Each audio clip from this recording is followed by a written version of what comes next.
Welcome back to yet another video of Bahi Khata by Sonal. अब देखो कल हमने रीइश्यू ऑफ शेयर्स का एग्जांपल किया था, ठीक है। तीनों ही मेथड से, एट पार, प्रीमियम, डिस्काउंट, तीनों ही मेथड से, ठीक है। तो आज एक छोटा सा न्यू कॉन्सेप्ट है, वो भी सीखना समझना जरूरी है, ठीक है। फिर उसके बाद ही हम कॉम्प्रिहेंसिव टाइप का क्वेश्चन कर पाएंगे, ठीक है। तो देखो एक कंपनी ने इशू किया था 1 लाख शेयर्स ऑफ ₹10 ईच, ठीक है। कितना इशू किया था? 1 लाख शेयर्स ऑफ ₹10 ईच, मतलब टोटल पैसा कितना आना था? 10 लाख रुपया आना था शेयर्स का, ठीक है। तो यहाँ पे एक शेयर होल्डर कॉल मनी नहीं दे पाता है, मैंने शॉर्ट में लिखा है अपने तरीके से, ठीक है। मैं बोल रही हूँ, समझा रही हूँ, ठीक है। तो एक शेयर होल्डर क्या करता है? कॉल मनी नहीं दे पाता है। कितना? 20,000 रुपया नहीं दे पाता है, ठीक है। और उसने मैक्सिमम अमाउंट पे कर दिया होता है, मतलब 80,000 तो उसने पे कर दिया है, जो 1 लाख पे करना था उसको, ठीक है। तो उसने क्या कर दिया, मतलब वही कॉन्सेप्ट है, 10,000 का शेयर होल्डर होगा, ठीक है। उसको क्या करना था? टोटल 1 लाख रुपया पे करना था, 80,000 उसने पे कर दिया, कॉल मनी 20,000 नहीं पे कर पाया। तो इस केस में कंपनी उसका शेयर फॉरफिट तो कर देगी, ठीक है, फॉरफिट तो कर देगी, कैंसिल कर देगी, ठीक है। लेकिन उसी शेयर को फिर से कंपनी री इश्यू करेगी, और अगर सेम 1 लाख में ही कर रही है, एट पार में ही कर रही है, तो फिर भी तो कंपनी को 80,000 का सीधा सीधा प्रॉफिट हो गया ना।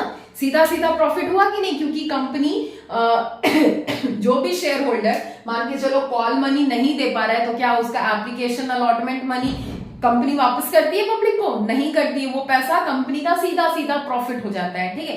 कैपिटल प्रॉफिट हो जाता है। कौन सा प्रॉफिट होता है? कैपिटल प्रॉफिट, ठीक। तो इस प्रॉफिट को ना एट लास्ट कंपनी क्या करती है?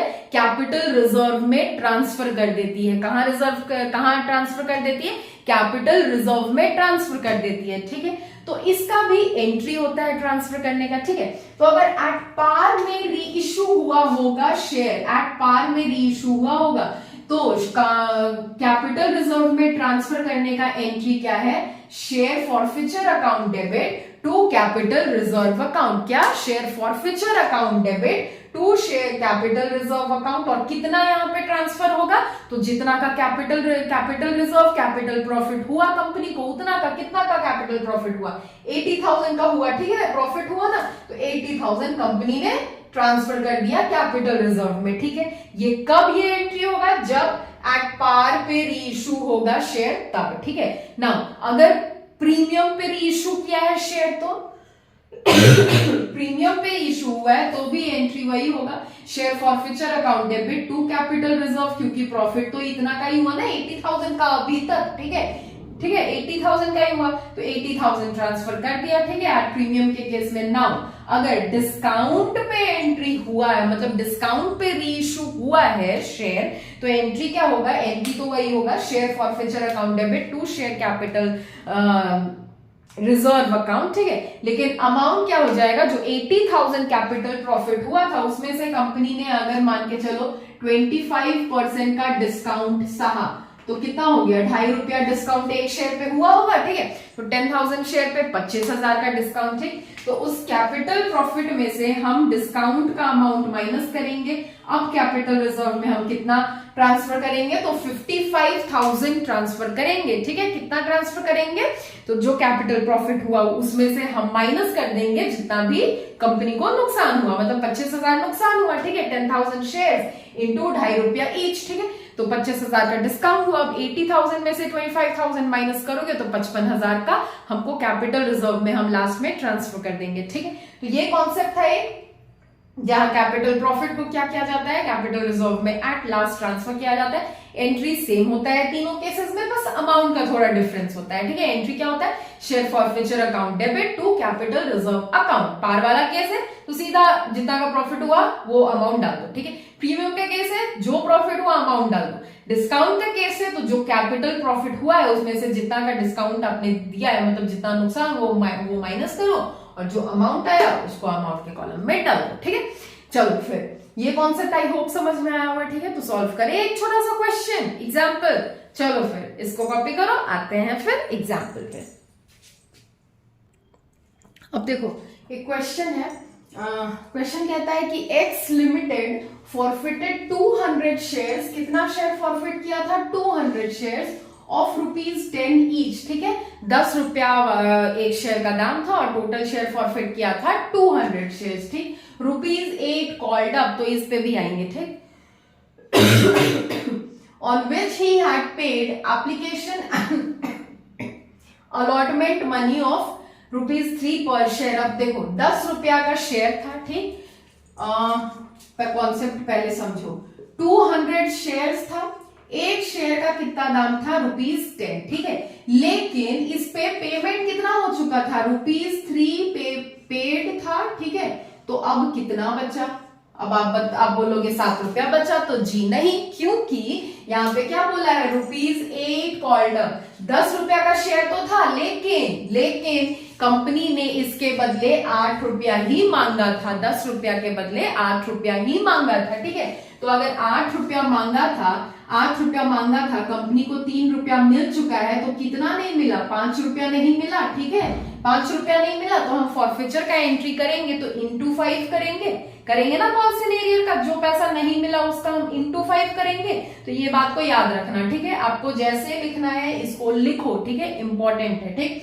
फिर आगे बढ़ते हैं, out of these 100 shares were reissued, 100 shares को रीइश्यू करता है as fully paid for ₹8 per share, एक शेयर का दाम था 10 रुपया और रीइश्यू करता है ₹8 पर शेयर में, मतलब डिस्काउंट में रीइश्यू किया है, ठीक है, तो चलो फिर एंट्री सबसे पहले तो देखो फॉरफिचर का एंट्री होगा, ठीक है, तो फॉरफिचर का एंट्री करेंगे, इसको पहले मिटाते हैं, ठीक, ये याद रखना बस।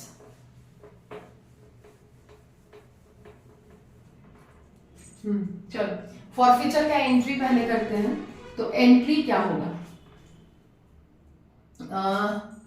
एक सेकेंड यार, चलो पहले हमको क्या करना था? फॉरफिचर का एंट्री करना था, ठीक है, तो पहले हम फॉरफिचर का एंट्री करते हैं, तो एंट्री क्या होगा? शेयर कैपिटल अकाउंट डेबिट, चलो share capital account debit to,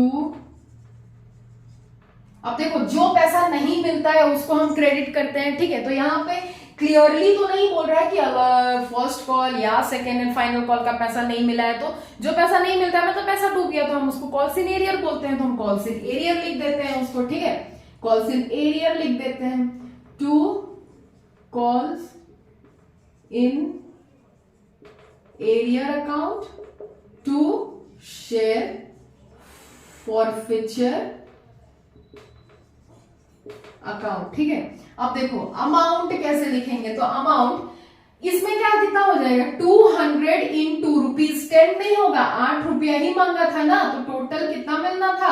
1600 रुपया ही मिलना था, ₹8 कॉल्ड अप, 10 रुपया का शेयर ईच तो था, लेकिन उस पे कंपनी ने 8 रुपया का ही शेयर मांगा था, ठीक है, क्या मांगा था?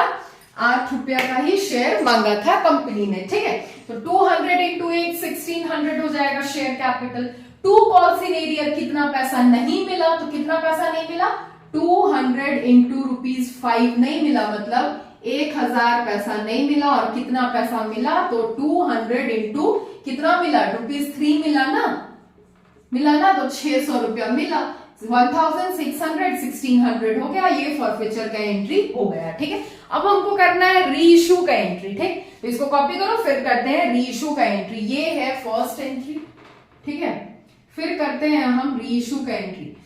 तो अब देखो भले कंपनी ने एक शेयर का 8 रुपया मांगा था, लेकिन एक शेयर था कितना का? 10 रुपया का था, ठीक है, ऑफ ₹10 ईच लिखा है। अब रीइश्यू के टाइम क्या करता है? Out of these 100 share reissue हो रहा है, वो reissued as fully paid for ₹8 per share. अब रीइश्यू भी तो डिस्काउंट में कर रहा है, ठीक, एक शेयर का दाम 10 रुपया था और डिस्काउंट में कर रहा है, मतलब 8 रुपया में कर रहा है, तो 2 रुपया का तो कंपनी ने डिस्काउंट ही दिया, ठीक है, तो रीइश्यू का भी एंट्री करते हैं, तो एंट्री क्या हो जाएगा? Bank account debit share forfeiture account debit to share capital account, ठीक है।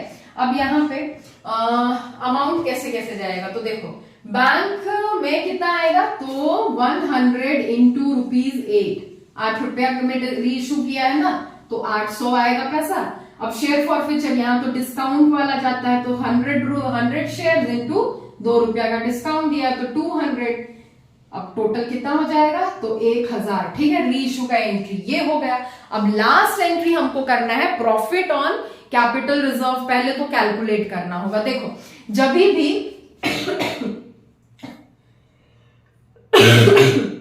सॉरी, जब भी री इशू ऑफ शेयर्स हो रहा है, ठीक है, और जितना देखो फॉरफिट कितना हुआ, 200 शेयर्स फॉरफिट हुआ, और री इशू हम केवल 100 शेयर को कर रहे हैं, तो हमको प्रॉफिट ऑन री इशू हमको कैलकुलेट करना होगा ना। हम ऐसे अपने मन से थोड़ी प्रॉफिट ऑन री इशू हम 1000 नहीं 600 को प्रॉफिट ऑन री इशू समझ लेंगे, नहीं, क्योंकि देखो ऑलमोस्ट क्या आधा शेयर ही री इशू हो रहा है, तो हमको कैलकुलेट करना होगा। ठीक है, जल्दी से ये दोनों एंट्री कॉपी करो, उसके बाद आते हैं हम कैपिटल रिजर्व वाला एंट्री करने। ठीक है, ट्रांसफर टू कैपिटल रिजर्व का एंट्री भी करेंगे, अमाउंट भी कैलकुलेट करेंगे उसका क्विक।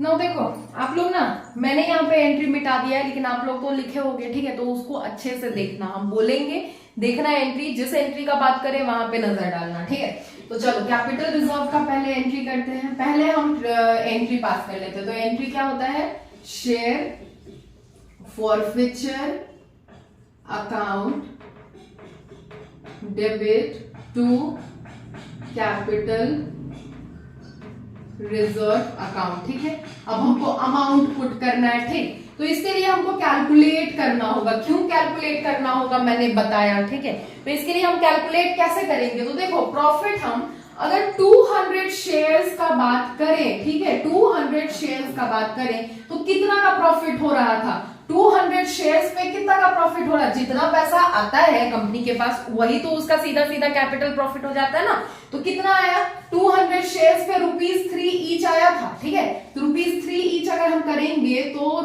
₹600 का प्रॉफिट हुआ था। ठीक है, यही प्रॉफिट तो हमने रिकॉर्ड किया था to share forfeiture first entry पे, याद आया, देखो दिखा। ठीक है, 600 का रिकॉर्ड किया था, तो 200 शेयर्स पे 600 का प्रॉफिट हुआ। ठीक है, तो एक शेयर पे अगर हम एक सिंगल शेयर का बात करें तो कितना का प्रॉफिट हो जाता, 600 डिवाइडेड बाई 200 का प्रॉफिट होता। ठीक है, 600 डिवाइडेड बाई 300 तो कितना हो जाएगा,